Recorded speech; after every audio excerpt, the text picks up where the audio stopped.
You don't need to go to Germany to hunt wild boar. We've headed to southwest Scotland for some moonlit boar shooting over bait. Byron meets up with hunting operator Steve Sweeting. He is on a harvesting mission to locate a big boar in one of his hunting areas.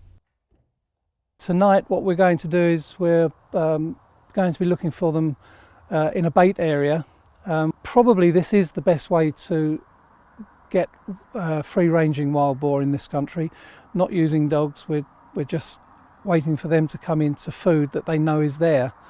The other way would be to spot and stalk, but given that they've got such a vast range, they could be here for a week and then the next, move off to the other side of Dumfries and Galloway.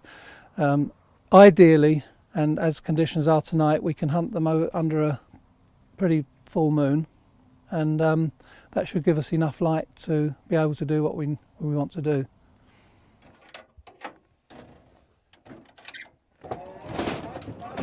After getting the quad ready, Steve heads to a feed station where he knows the boar have been active. We've actually spotted on a couple of occasions when we've been out here at night, we've spotted some fairly big animals running around. There's one in particular that I've got my eyes set on, and I'm hoping that he'll come in, and he's a pretty big boar, and that's what we're really after. We may have a sounder come in of smaller animals, youngsters, females, but the one that I'm really after is a fairly big keiler. This is a new baiting site for Steve, and he has yet to put up a high seat, so he'll be taking his chances on the ground. He heads to a suitable shooting position among the trees and downwind of the baited area. We use various things for bait. Anything that gives off a good smell or is appealing to the boar's appetite, which I suppose is pretty much anything really. But all else failing, we'll just get some straightforward pig rolls from a local supplier, and they'll eat those quite happily. We've got ideal conditions tonight, with providing it doesn't cloud over, of course, and we have had some pretty bad weather, but it's just past the full moon, so we should have enough light to see them without using lamps on the rifle. What I'm hoping to do is to get them, if I can get them to come in within maybe 50 yards, that should give me a fairly clear shot. With the 308 Remington out of its slip and a makeshift shooting rest located, it's time to begin the long wait.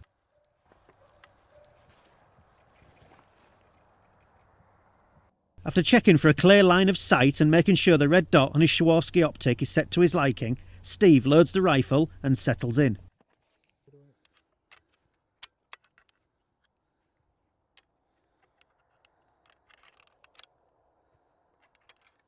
As darkness falls, Steve patiently waits, listening for the faintest noise that could indicate the boar are near.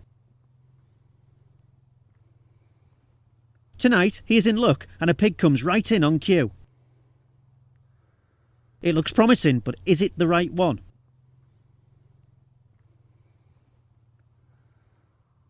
The pig's size indicates it's the animal Steve wants. He's looking for a big keiler, and he takes the shot.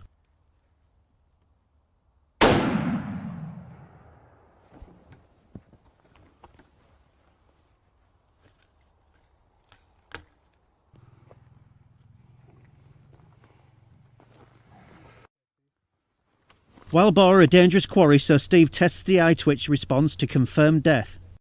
You wouldn't want one of these jumping back up at you when your guard was down.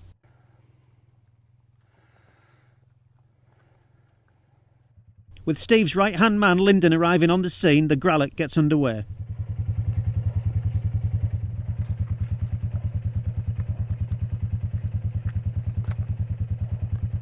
Carcass preparation complete, the big boar is extracted with the help of a quad bike.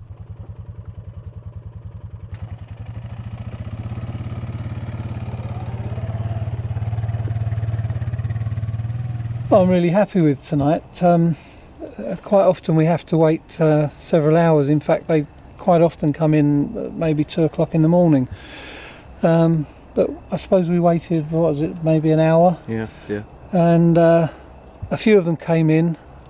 The one that I was looking for was there. Sadly, the sky clouded over a bit, but just at the right time we got a bit of moonlight, and well, we were successful. It was a good night. Of course, no hunt is complete without a surprise, and this time it's a flat tyre. Fortunately, Steve has a pump in the landy and is soon on his way to the larder. It may have been a short hunt this time, but it makes up for the many cold and long vigils Steve usually has to endure. Next time, it might be a different story.